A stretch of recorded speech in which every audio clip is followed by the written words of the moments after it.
Hi, and welcome to Blue's Garden. Planting plum-type tomato seeds. Of the three types of tomatoes that I plant, I grow cherry and pear tomatoes.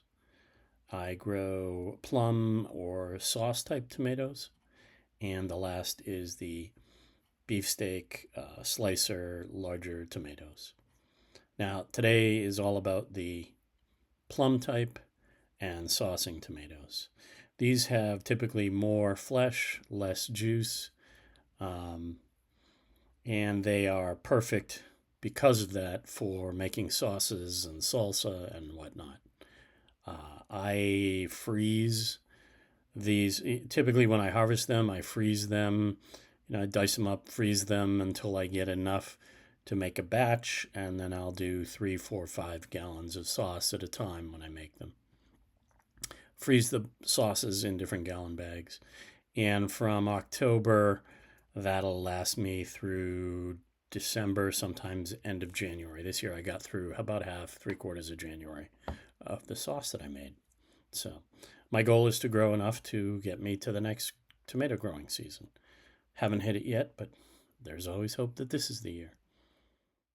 As I mentioned, each year I make tons and tons of tomato sauce. Salsas. I grow my own tomato, onions, herbs, and my goal every year is to try and become self-sufficient. Each year I get closer and closer. As I harvest the tomatoes, what we don't use fresh, I process. I run through the food processor and freeze it until I can make a decent-sized batch. And when I get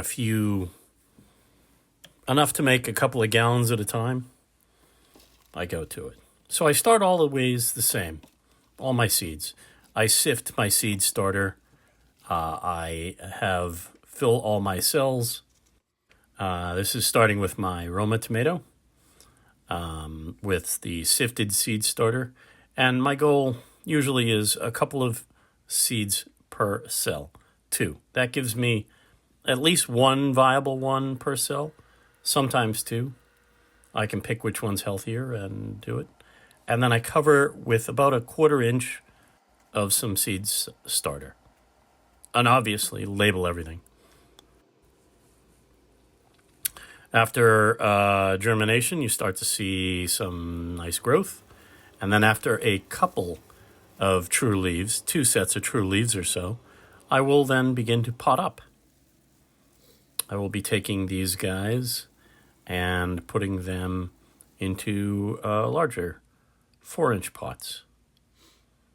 I use the butt end of a screwdriver to give myself a little place to park the seedling, the roots of the seedling. I try and handle it not from the seedling.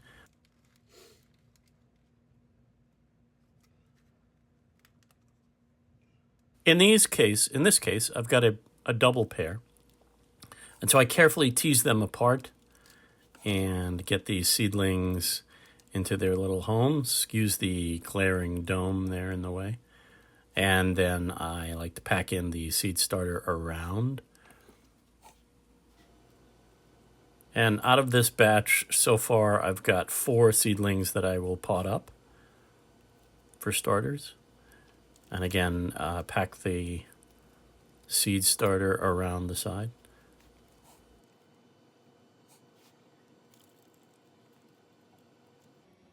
In this batch, you see I am starting San Marzano. Again, 2 seedlings per cell. And I'm starting with sifted seed starter. I use a 1/4 inch classifier, by the way, for the seed sifting. And then I put, again, about a 1/4 inch, just a light covering on top. And I will bottom water these. And of course, always, always, always label everything. Next up is the Ukrainian plum. Now, the San Marzano is a larger size plum. The Ukrainian plum is 2 to 3 ounces or so. And again, 2 seeds per cell.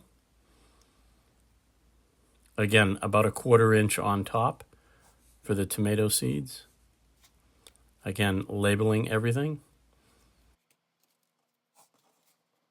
And then next up is yellow plum. It's a slightly smaller than the Ukrainian plum, and that is smaller still than the San Marzano. Again, a couple of seeds per cell. And again, I will do the seed starter on top. You want them good contact and about a 1/4 inch. And then last, these are Tigerella. It's not a plum type. However, I've found that I really want a little extra time.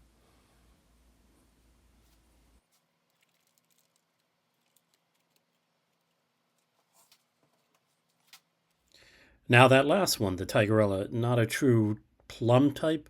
I have found in the years past that I want to add a couple of weeks, at least 1 or 2 weeks more for that to germinate and to get seedling size.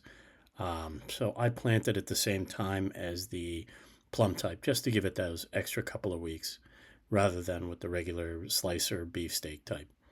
Um, Although I do use it in sauces too. So, in fact, who am I kidding? I use almost every tomato that I grow, every type in my sauces or salsas. Okay, so the Roma I put in at the same time as I do my peppers, which means around the first week or so of February.